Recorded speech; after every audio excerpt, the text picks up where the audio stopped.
Holy shit. I mean, that sums up this chapter in a couple of words, man. Curveballs just keep coming.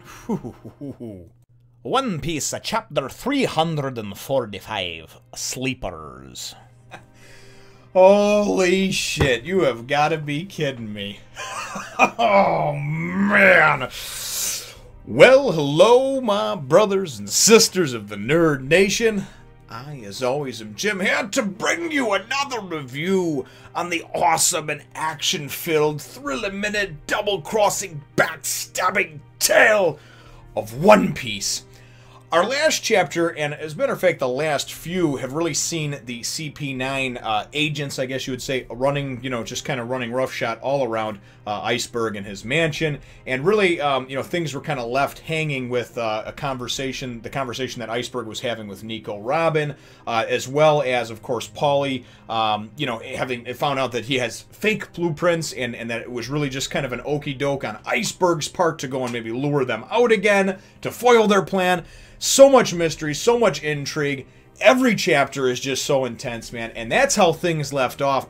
And things pick up somewhat right there. For the most part, this chapter takes place in two places for the most part. And then that's really all you need to know about it, is that the beginning portion of it is, of course, right where we were left off, where Paulie's laying there and he's kind of just laughing at them because the blueprints he has are fake. And you have the dude that has he's got a bull mask on, and the other one has like a skeleton head mask on or whatever. And they're like, okay. And right as they're about to kill, they're like, oh, that's fake. That's how stupid is that? And Paulie's still making fun of him as he's like gasping for breath and spitting out blood. And he's just like, I bet you that really screwed up your plan, Well, nonetheless, though, they have to tie up all loose ends. So they're going to kill him. And right as they're about to kill him, if you remember in the last chapter, Luffy had went and got himself out from between the two buildings and then slingshotted himself again. He's like, I'll make it this time.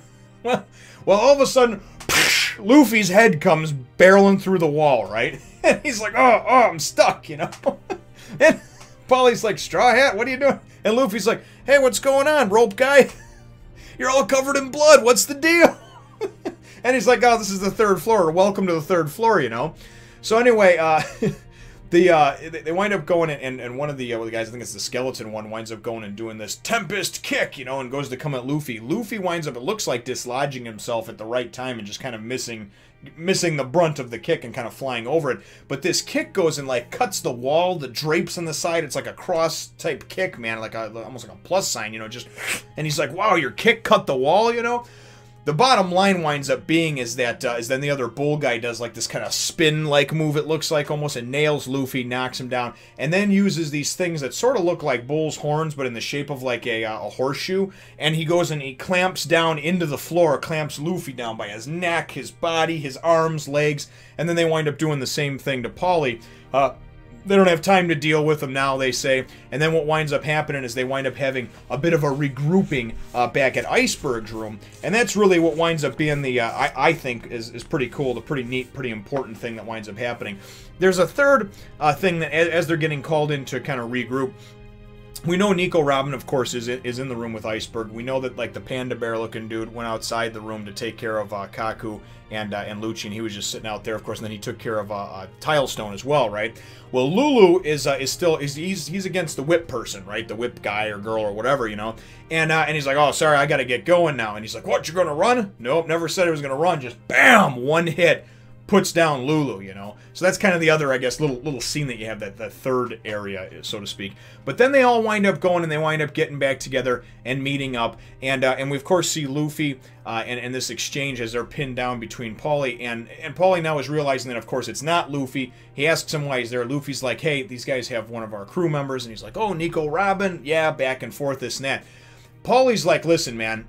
You're a pretty strong guy, right? And Luffy's like, yeah. And he's like, you think you could take out those guys? And Luffy's like, hell yeah, I could.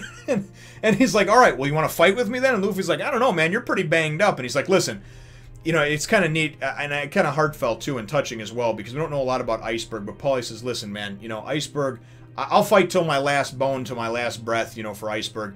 You know, I was just a kid on the streets, and he helped me in this and that, you know. So obviously there's a story to be told there, and he feels like he owes a debt of gratitude, and he's in debt obviously to you know, to Mayor Iceberg for what he did for him and kind of bringing him up, and you know, and now obviously he's this dock worker, what have you. Still has obviously compulsive gambling problems, but nonetheless though feels as if he's a better man and that Iceberg saved his life. So him and Luffy, you leave them with them basically going and agreeing. Like Luffy's like, yeah, hell yeah, we're gonna fight. I'll fight with you. So they're gonna be fighting alongside each other now, right?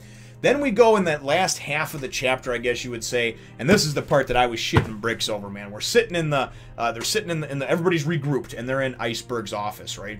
And they're talking a little bit amongst themselves, and then, of course, they're still pressing, you know, Iceberg for where these plans are, and he's like, oh, I don't know, you know, he's still playing dumb. I don't have them, I can't give them to you, I can't this, I can't that, right? And they're like, oh, man, you know, that's a shame, and blah, blah. The bull guy then goes to pull off his little mask or helmet or whatever the hell you want to call it over here. All of a sudden we go and we see, and it's cleverly drawn, man. We see someone go and pick up Lucci's hat, right? And then we go and we see them sitting there, and they're pressing him for more information. And then we see Iceberg, of course. And then we see Hattori, the pigeon, go and land on the bull's arm. And I'm thinking, son of a bitch, right? Oh, lo and behold, he takes off the mask, and who is it? But Rob Lucci, one of his own dock foremen, right? Then they go and they show a picture of the guys that actually were beat up outside, and whether they dressed people up or they were just mannequins or what, you can tell clearly that that's not Lucci. Maybe that's I don't know, like a little prostitute or something. I have no idea what that is. Some long-haired person. And then of course you got what just looks like a mannequin or a doll or whatever there for Kaku. Then boom, the mask gets removed here from the skeleton guy. That's Kaku, right? And I'm thinking, okay, man, enough is enough. So you two guys are backstabbers or whatever. It's a surprise, but hey, not really a surprise. You guys got in close to get, you know, to figure out what's going on with this guy. Who knows for how many years or whatever. They seem pretty ingrained and well trusted, and they're well liked among the community. But then what gets me here is the next one goes, and the whip chick, right? Or the whip, we didn't know it was a chick until now, takes off the helmet, pops on her glasses, and who is it but the sexy assistant, Khalifa. And I'm like, come on, man. So then I'm thinking, well, who the hell is it going to be that takes off the, you know, the bear helmet, right? The dude, he was pretty powerful and whatnot, right? He took down Tilestone one hit after he blocked him with his iron wall, iron fist, iron whatever. Who cares what it's called? Who cares what it translates to? The bottom line is he was able to block Tilestone's hammer. So that guy goes and takes off his helmet. And it's Bluno from the bar that we saw a couple of chapters ago where Frankie was talking there with Kokoro and everything. Or Kukuru, whatever the hell her name is. The weird Cupid doll mannequin-looking chick or whatever. So everybody over here is in on the thing. And then they're formally introduced, finally, as CP9. And it says, Cipher Pole number 9, undercover intelligence agency under the direct control of the world government. And of course they're talking to him, you know, correct. For us, going undercover is the easiest thing in the world, but you just had to go and make things difficult. Where are the blueprints of the ancient weapon Pluton? Tell us now, before more innocent people are harmed. And I'm thinking, son of a bitch, man, because I thought it was cool in the last chapter. I know a lot of people warned me about this. You know, they said, man, there's a lot of mystery, there's a lot of intrigue, there's a lot of, you don't know, you think they get you looking left and they go right, and just a lot of that type of stuff, right? And I'm thinking, all right, yeah, sure, you know, as I'm sure I'll enjoy it, you know. But I take everything at just kind of with a grain of salt. It's not that I don't trust other people, but it's like I like to form my own opinion on things. And I've been pretty excited and pretty hyped as I've been going through this over here, but I've also been pretty depressed, too. I use pretty a lot, but extremely depressed because of the fact that the Straw Hats, who obviously, you know, the story centers and follows, centers around and follows for the most part, have lost not one but two members between Usopp and Nico Robin. We don't know what is driving Nico Robin, if she truly is. Just because, I mean, it's kind of weird, too, and they mentioned in the last chapter, even Iceberg said, someone who's been hunted by the world government for the last 2 decades is now working with them? That doesn't make a lot of sense. So whether she knows that it's them or whether they're holding something over her head, maybe she has a friend or family member that's still near and dear to her that they have captive. I don't know. I'm not sure what the deal is. I don't want to believe that Nico Robin is just fully evil. And it's hard to put the labels on people, too, as good or evil because, you know, many of these people, they do things that they have to survive, and they may be considered as wrong in the eyes of this faction, but this faction may be completely acceptable. So I'm not going to get into the argument about good or bad. But what I can tell you is that as far as I've seen tons of movies throughout my life, and I've seen tons of television shows, read tons of books, and there's a lot of things where I have a good basis for comparison here. This is great because honestly, I did not see it coming. I didn't see it coming. Maybe I should have, but I didn't see it coming that it was his own closest people, because they did such a good job of making these people look so loyal to Water 7 and so loyal to Iceberg. And it really, even though we didn't find out a lot about their history, their backstory, it seemed like this tight-knit group, and you thought, at least I thought, it couldn't be one of them. I mean, and I did not think that it was anything. I thought they were all these new characters that were going to be introduced, you know. So Oda definitely can throw you a curveball, and he can throw it. He can throw it well, and that's what I really like about this series. So I can tell you that thus far in here, I can't wait to read the next chapter, the Ninth Justice, and then I can't wait to pick up the next volume and start reading that over here. You know, it's so difficult at this point to stop and to record these and to give my thoughts and everything else, but. Man, what a turn of events, though. Khalifa, that's his assistant. I mean, I didn't know if he was getting from on the side from her, you know? But because she seemed very, very close to him and whatnot. But how could he not know? I mean, right under his nose, man. Wow. Very cool. And I don't know what this Blue Nose deal is and whatnot. Clearly, he's very powerful, but I don't know if he's, you know, one of the ringleaders or if they're all just a part of this group and what have you, and they'll have equal power. Well, that remains to be seen. But my chapter question for you, though, brothers and sisters, is, and be honest, too, okay? Because many of you went, and we know that the majority of you got on board with One Piece probably past this point. So you did. You marathoned the episodes of the anime or the manga. And just be honest with me. When you were going through, and even if you were marathoning, and obviously you can put the next one, you can put the next one, you can read the next one. At this point, when you finished this episode in the anime, or when you finished this chapter in the manga, wherever you were reading it, online, in a volume, whatever, did it punch you right in the fucking head, too?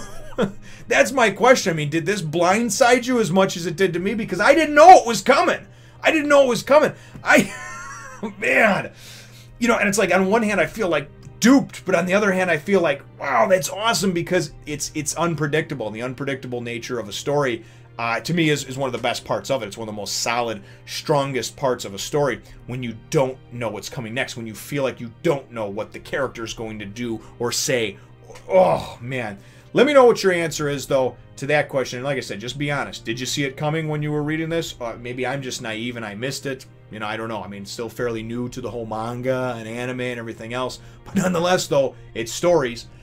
So very similar to other things that I've read through, maybe just in different literary forms or published from different countries. But nonetheless, though, to me, absolutely floored, and was just not expecting it at all. So let me know what your thoughts are, though, brothers and sisters, in the comments down below. Feel free to hit the thumbs up, the like button if you should think that I deserve it, and subscribe if you haven't done so already. We will look forward to catching all of you in the next Fun Nation. Follow me on my other channel, as well as Twitter and Facebook and even the Instagram.